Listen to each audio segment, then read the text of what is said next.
خب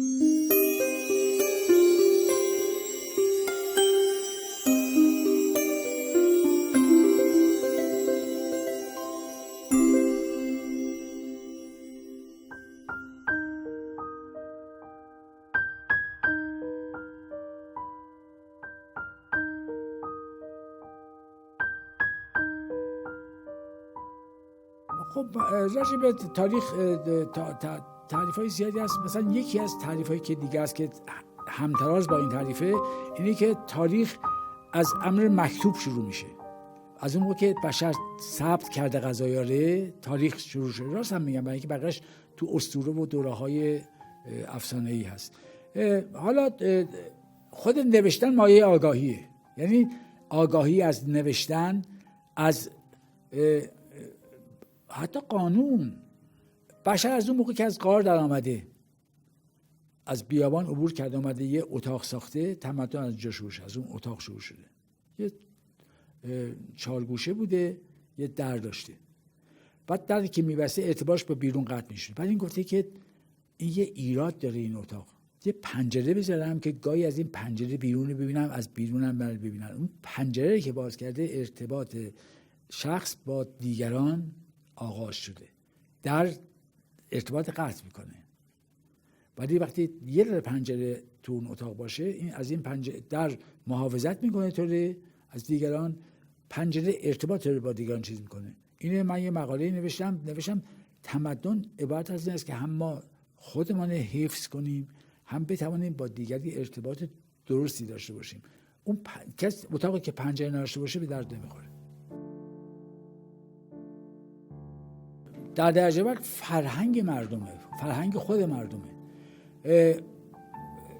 این مردم اون چیزهایی که لازم داشتن با چنگ و دندان نگه داشتن، نه روشن فکران، نه حکومت ها، مردم. البته قبلا هم اشاره کردم که مثلا بسیاری از سلاطین ایران ترک نژاد بودن، اما اینا عاشق زبان فارسی بودن. چرا عاشق زبان فارسی بودن؟ آیا خودشان عاشق بودن یا مردم اینقدر به زبان فارسی اهمیت میدادن که اینا ناگزیر برای حفظ خودشان اونام این گرایش پیدا کردن؟ این خیلی اهمیت داره. مردم ایران در واقع یه ملت سنت پرست هستن، مثل انگلیسا به سنت های خودشان، مثل ژاپنیا به سنت خودشان احترام میذارن، اونا تا اونجا که ممکن نگه دارن. مثلا آناهیتا مظهر آب هاست، مظهر زیبایی هست اینا، ولی مظهر آب هم هست. خب این اسلام که میاد، آناهیتا در واقع یه جوری در بوته فراموشی میفته. مردم فکر میکنن که چگونه این آناهیتا رو فرشته آب زنده نگه دارن. میگن آب مهریه فاطمه زهراست، یعنی آناهیتا رو تبدیل میکنن به فاطمه زهرا. این اصلا بار مذهبی نداره، این یک هوشمندی یه ملتی است که اون سنت احترام به آب حفظ میکنه. حالا یه وقت به اسم آناهیتا حفظ میکنه، یه وقت به اسم فاطمه زهرا حفظ میکنه، اصلا فرقی نداره. این نباید ما سطحی نگاه کنیم به این قضیه. چرا آب اهمیت داره و به دو تا آدم مهم در دو تا تاریخ نسبت داده میشه؟ بدون اینکه ما خوش‌سالیم، ما کویریم، آب برای ما مهم، حیاتیه و آب امر مقدسه. بعد اینه که شما میبینید یه ملتی چجوری نگن، یا مثلا چین سیاوش هست که وقتی سیاوش کشته شد سالها مردم ایران سوگواری میکنن برای سیاوش، برای اینکه یه جوان معصومی بود که بیگناه کشته شد. بعد وقتی که دوره صفویه شد، این اون الگو اومد تو الگوی کربلا و امام حسین و اینا. خب اینا اون ذوق درخشان فرهنگیه که میخوان مظلوم رو حمایت کنن. حالا اسمش سیاوشه، اسمش امام حسین، یا اسمش بعدی یه آدم دیگه ممکن باشه، مهم نیست. اونا میگن یک آدمی که بیگناه کشته شده ما باید براش احترام قائل باشیم.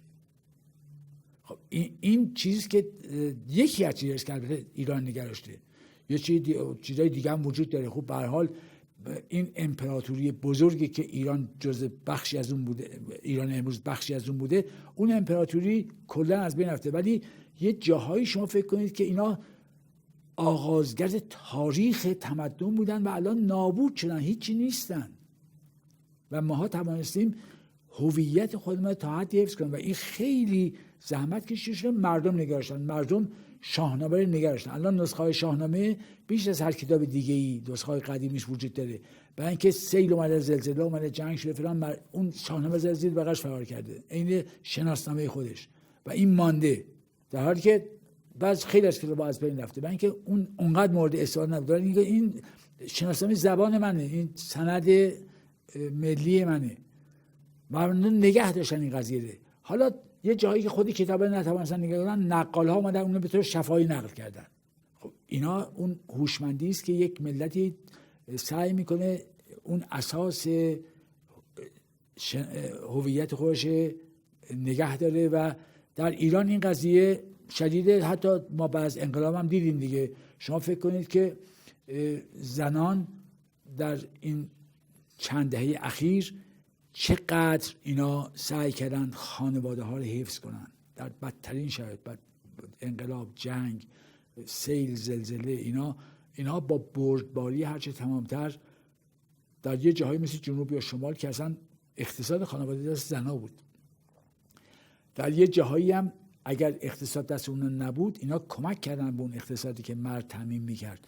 بعد خب این میزان کمتر طلاق تو ایران نشان میده تا حال این اواخر کمی البته وضع خانواده متزلزل شده، ولی همیشه خانواده در ایران خودش خوب نگه داشته که بتونه کشور نگه داره. چون اگر تو خانواده رو محکم نگه داری، همون تناسبات در اشد بزرگتر مربوط به کشور میشه. زنای ما تو جنگ به گمان من بی‌نظیر عمل کردن و با مدیریت نامرئی و زرنگیشون این بوده که هیچ وقت به روی مردان نیاوردن که رئیس منم، ریاست میکردن، همه چیه میگرداندن، ولی میگن رئیس تویی. اون مردم خب بادی به قبقب میانداخت، میگه به به از من چقدر آدم خوبی هستم. از اون موقع که اعلام کردن که نه تو نیستی ما هستیم، یه جنگ مغلوبه شروع شده که حالا به نظر من ناخوشاینده و اصلا این که مرد بهتره یا زن بهتره که چیز احمقانه. زن و مرد جفتشون انسانن و انسان مورد احترامه. اما خیلی با سیاست برای این قضیه دنبال میشد، اینجور روبروی همدیگه وای نمیسن بلکه در کنار همدیگه وای میسن. یه بار یه روزنامه‌نگار سعودی اومده بود منظر ما، گفت من اومدم با فلان آدمی که مثلا روشنفکر سیاسی هست صحبت کنم. از من بخواست که مثلا من معرفیش کنم بود. من گفتم که تو بیخود با این آدم‌ها صحبت کنی، اینا زاده زنانی هستن که اون زنان مدیران اصلی جامعه هستن. تو بیا با این زنایی که در بدترین شرایط جنگ و انقلاب خانواده نگاشتن، چرا با اینا صحبت نمی‌کنی؟ شما دنبال هیاهو هستید، دنبال حقیقت نیستی. اون چیزی که جامعه ایران نگه داشته، زنای ایران بودن که نگه داشتن. زنای جنبش زنان ایران هنوز مترقی ترین جنبش ایرانه و اینها زیر بزرگترین فشار چیز شدن. بعد نه اینکه فقط مبارزه کنن با یه شرایطی، نه، ساختن، تولید کردن، ایجاد موقعیت کردن. ما قبل از انقلاب یه دونه کارگردان زن نداریم، ما چند تا کارگردان زن داریم و اینا بعضی از اینا درخشان هستن. من کاراشو میبینم حیرت میکنم. خب اینا همین دختر هستن که در بدترین شرایط به اینجا رسیدن. اون کسی که میاد با سنگای کوه میامده، نم چیز میکرده، ورزش میکرده، از ایلات اومده رفته توی فلان ورزش رزمی چیز شده، مدال گرفته، این نشان میده که زنهای ایران تصمیم گرفتن که موفق بشن و برتر بشن و دارن میشن. و الان تو بسیاری از فعالیت‌های فرهنگی معاصر وقتی شما به تعداد شرکت کنندگان و مدیران اون رو نگاه کنید، زن هستن بجز بخش حکومتی. خب اینا شرایطی که برای زنان ایران هست همه ما میدونیم، بدترین شرایطه. الان این جامعه به نفع مردا هست، جامعه مردسالاره و قوانین به نفع اوناست و زنایی که در محرومیت کامل با چندین برابر کوشش خودشون همتراز مردا کردن و حالا دارن جلو میزنن، این نشان میده که در این ملت یک روحی وجود داره که هم زنش هم مردش در شرایط دشوار میتونه مقاومت کنه. این همون چیز که به اون سوال قبلی هم کمی برمیگرده که اینا چجوری این مملکت نگه داشتن. این مملکت مادرای ما نگه داشتن، زنای ما نگه داشتن، دخترای ما نگه داشتن، مردای ما نگه داشتن، برادرای ما نگه داشتن. و توی کشور ما خوشبختانه این نیروی انسانی کارآمد وجود داره. روز به روز ما این نیروی انسانی کارآمد ضعیف میکنیم، مایوس میکنیم، مانع براش میداشیم و طردش میکنیم و بعد دیگه نرجه همین کار میکنم. بله، اگر خیلی خلاصه بخوام در 2-3 سطر من بگم این است که قبل از 28 مرداد جامعه ایرانی امیدوار شده بود که بتواند با تکیه بر ملیگرایی و ملی شدن نفت و اینا به رفاه بیشتری، به سلامت بیشتری برسه. کودتای 28 مرداد باعث یأس فراوان شد و این یأس دامنگیر تمام افراد شد و یه جوری هم حتی آدم‌ها رو به اعتیاد و به خودکشی و این قضایا و یا خنثی بودن رساند. اما وقتی زمان گذشت بین سال 32 تا 42 که ناگهان اون شکوفایی اقتصادی پیدا میشه، یک عده زیادی متوجه نشدن یه چیزی در جامعه داره تغییر پیدا میکنه. این اگر یکی از ایرادایی که ما به جامعه روشنفکری بگیریم در اون موقع بگیم که وقتی که داشت شهر عوض میشد پوست میانداخت و اصلا شرایط 32 با 42 متفاوت شده بود، شما چگونه باز هم دوباره نوع سرایی کردید و از اون شکست یاد کردید؟ بایستی نگاه میکردید و قطع میکردید و میرفتید توی فاز دیگه، فاز بهتر، مرحله بهتر. بنابراین من معتقدم که شکست 28 مرداد سهمگین بوده برای روشنفکران ما، ولی بعدها تو همون حوالی 42-43 شما میبینید گروه‌های زیرزمینی مسلح تشکیل میشه و فکر میکنن که برای اون شکست جبران کنن. در واقع از اواسط دهه 40 دلارهای نفتی به ایران سرازیر شد. وضع اقتصادی طبقه متوسط شهری خوب شد. البته به بقیه داشت سرایت میکرد که حالا به جای نرسید، ولی به هر حال یه جامعه متوسط تحصیل کرده شهری در یه رفاهی قرار گرفتن، به تئاتر رو آوردن، به سینما رو آوردن، از جمله به مطبوعات رو آوردن و من قبلا اشاره کردم که مثلا یه دفعه تیراژ از 1000 تا شد یا 30,000 تا.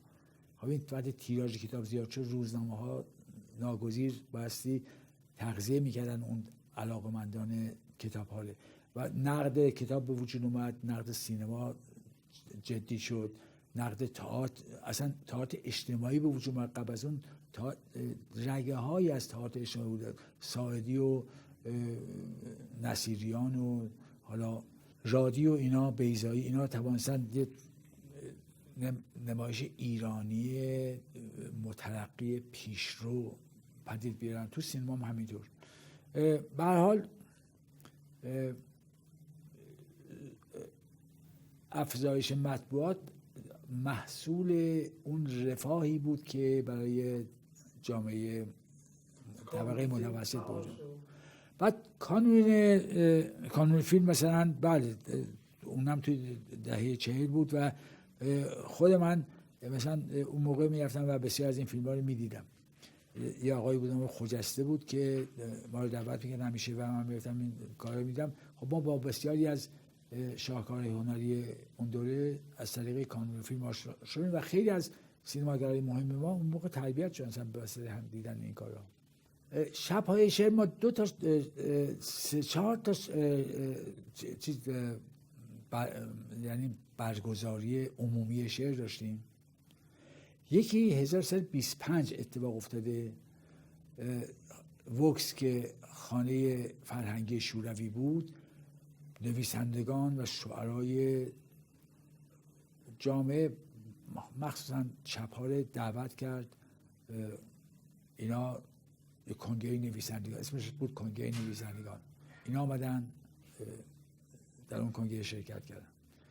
که خیلی حرفای جالب شد. از خدا اونجا یکی از مثل که ملکه بهار هست پیشنهاد میکنه که یک کانون نویسندگان، یک کنگره نویسندگانی باید تشکیلات داشته باشه که خیلی جالبه. سال 46 بعد یکی از شب‌های شعرم شب‌های شعر بود که شاملو گذاشت تو مجله خوشه به اهتمام چیز که داوود رشید و بعد دنزل گودور را مطرح کرد، بعد اردشیر محسس کاریکاتورش گذاشت. اون که منم اونجا شرکت کردم. شبای شعری بود که به آدمان آزادانه از شهرستان‌ها و از تهران دعوت کردن، اومدن اونجا شعرخوانی کردن. خیلی هم دموکراتیک بود این رفتار و چند شب طول کشید. به اهتمام شاملو در واقع این برگزار شد. ولی اون چی که باعث ایجاد کانون نویسندگان شد این بود که در سال 46 فرح پیشنهاد کرد که یک کنگره نویسندگان و شاعران تشکیل بشه که شکل دولتی داشت البته، و یه عده‌ای تو اون قضیه شرکت داشتن مثل شجاع الدین شفا و اینا که اینا در واقع زیاد با گروه‌های بدن اصلی روشنفکر ما در ارتباط نبودن. کسانی مثل آل احمد و بیضایی و نوری‌علا و سپانلو و اینا، ساعدی اینا و براهنی اینا گفتن که اینها میخوان ادبیات دولتی بکنن، ما باید جلوی اینا بایستیم و نطفه. و البته دولت متوجه شد، گفت بیاید حرفاتون بزنید. یه عده از طرف نویسندگان رفتن مثل ساعدی و کسا آل احمد اینا رفتن با هویدا حرف زدن، باز نشد قضیه، یعنی در واقع چیز شد، یعنی قفل شد گفتگوها. نه اینا اون را قبول داشتن نه برعکس. البته هویدا خیلی نرمش به خرج داد که یک کاری بشه، ولی فقط دست هویدا که نبود، چون هویدا خودش میدونه که جزء آدمایی بود که تا حدی روشنفکر بود، رفته تو حکومت ولی مثلا با 53 نفر در ارتباط تا این حد از چیز سابقه کار ادامه داره. به هر حال آل احمد اومد پیشنهاد کرد توی کافه فیروز به بچه‌ها که ما باید در برابر کنگره نویسندگان و شاعران دولتی یک کانون نویسندگان به وجود بیاریم مستقل باشه از دولت و این تشکل بتونه از ما حمایت کنه. بالاخره این اساسنامه‌اش نوشته شد، کوشش‌ها شد و خیلی توش فعال بودن، ولی اهرم قضیه آل احمد بود. اون به دلیل تجربه سیاسی که داشت و روشنبینی سیاسی که داشت در واقع هدایت کرد قضیه. بقیه هم قبولش داشتن، هم سعدی قبول داشت، هم سپانلو قبول داشت، هم نوری‌علا قبول داشت اینا. بعد وقتی که کانون میخواست تشکیل بشه عضوگیری کنن، سپانلو گفت که توده یا زیاد علاقه‌مند نیستن که بیان اینجا، من خودم میرم با اونا صحبت میکنم و اونا رو میارم. رفت با بهازین صحبت کرد و خب اونا هم یه گروه زیادی بودن و توش هم نویسندگان درجه یک بود. صحبت کرد، اونا آمدن. یعنی در واقع بدنه کانون یه مش ملیگرا، یه مش چپیای سابق، یه مش چپیای موجود و همینجور و گروه‌های مختلف سیاسی بودن و گرایش‌های سیاسی داشتن و یه مش هم آدمایی بودن که مثلا حالا من بیضایی آدمای دیگه که اینا گرایش خاصی نداشتن، مثلا فقط به ملیگرا بودن بیشتر.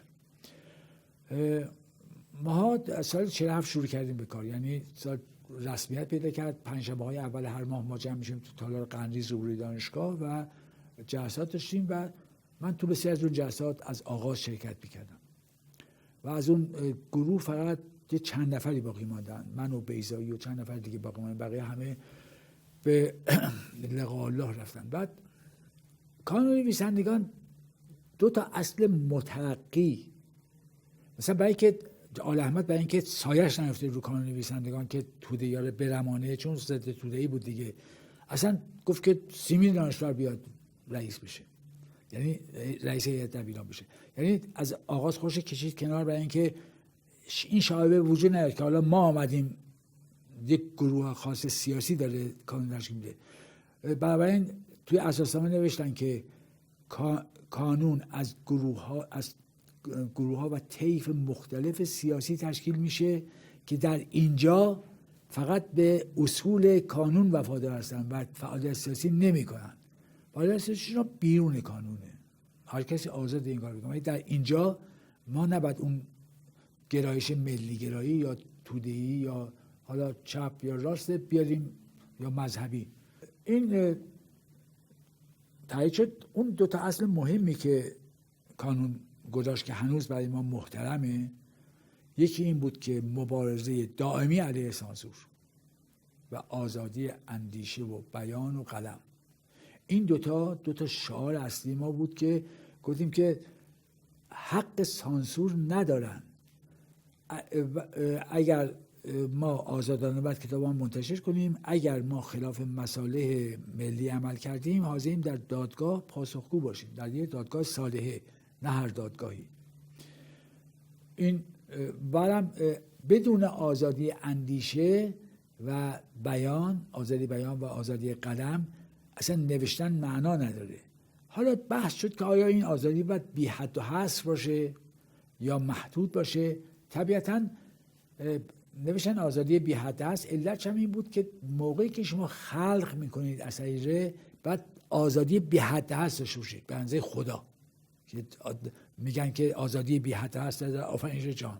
اما وقتی که این اثر میاد تو جامعه، خب جامعه ممکن موافقت کنه، ممکن مخالفت کنه، محدودیت‌های برای شما به عنوان آفریننده وجود میاد، ولی اون موقع که می آفرینید اون فیلم باید آزادانه آفریده بشه بدون هیچ گونه محدودیت ذهنی.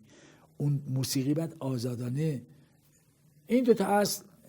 بعد کانون یا مدتی تا افراد چه گرفتن، بعد بارها زیر ضرب رفت و زندان انداختن دوستای مالی، بعد ادامه داشت. بعد دیگه بعضی مدتی تعطیل شد. فشار ساواک طوری بود که دیگه کانون نویسندگان تعطیل کرد. اوایل انقلاب دوباره کانون نویسندگان فعال شد و شرکت کرد در راهنمود دادن به گروه‌های فکری که در انقلاب شرکت داشتن، کسانی که بخواستن از ذهنی این انقلاب به یه جایی برسونن. یعنی کانون نویسندگان و سندیکای روزنامه‌نگاران و گروه وکلای مستقل و دانشگاهیان، این 4 گروه جزء اون چیز محور اصلی فکری توی اون سالها بودن. بعد حالا خیلی مفصل که بعد تقریبا در حدود 100 صفحه راجع به اینا توی اون خاطرات خودم که خاطرات شفاهی خودم که نشر صدای چاپ کرده به دقت نوشتم که چجوری شد، کیا آمدن، چطوری بود، ترکیبات چطوری بود، دعواها چی بود، اختلافات چی بود، بعد چجوری تعطیل شد، چجوری به وجود اومد. 2-3 بار کانون شروع شده و 2-3 بارش با قوه قهریه تعطیل شده، ولی در نهایت اون چیزی که دیگه تقریبا به تعطیلی نهایی کانون انجامید این بود که ماها در واقع نویسندگانی که نام و آوازه‌ای داشتن اینا آرام آرام خوش کشیدن کنار از کانون. خاصه این که ما نتوانسته بودیم آدم‌های مناسب تو خودمان نگه داریم. مثلا فریدون آدمیت جزء کانون نویسندگان بود، علیاصغر حاجی جوادی، اینا همه یه چرا رفته بودن، یه دم کناره گرفته بودن و حرف ما این بود که کانون باید یه جایی باشه فراگیرنده تمام اهل تفکر و قلم باشه. اینی که یه عده ما باشیم بقیه بیرون باشن. خب باستانی پاییزی نویسنده از اون باید عضو کانون باشه. چرا عضو کانون نیست؟ برای اینکه شاید ما سیاسی بازی میکنیم. حالا این سیاسی بازی بعد یه کمی تو کانون تقلیل داد که اونم بتونن بیان. مثلا بحث اینطوری خیلی مطرح بود که همه اینا رو من به تفصیل و به دقت متکی با اسناد نوشتم و چاپ شده. به هر حال ماها از کانون در آمدیم بیرون، یه عده‌ای ماندن و اونا به کار سیاسی ادامه دادن. ما معتقدیم که نباید فعالیت سیاسی توی یک کانون صنفی بشه. کانون صنفی باید به اصول خودش وفادار باشه. حالا اون اصول صنفی ممکن چیزای کوچیکی باشه. مثلا ما میگفتیم که رابطه ما با ناشر باید مشخص باشه، قراردادهایی که ما می‌نویسیم با ناشر باید مشخص باشه. الان کانون تقریبا دیگه در یک حالت نیمه فعال هست و گاهی اعلامی یا یه چیزی میده، ولی دیگه علتش این است که خب کسایی مثل شاملو اینا میگفتن اگر فضای آزاد نباشه حزب و صنف و سندیکا و اتحادیه منحرف میشه. این حرف تا حدی درسته. البته شما باید کوشش کنید اون فضای آزاد به وجود بیارید، آزادی که با آدم نمیده، آدم به دست میاره. اما ما خیلی سعی کردیم به دست بیاریم، گفتن نه ما به دست شما نمیدیم.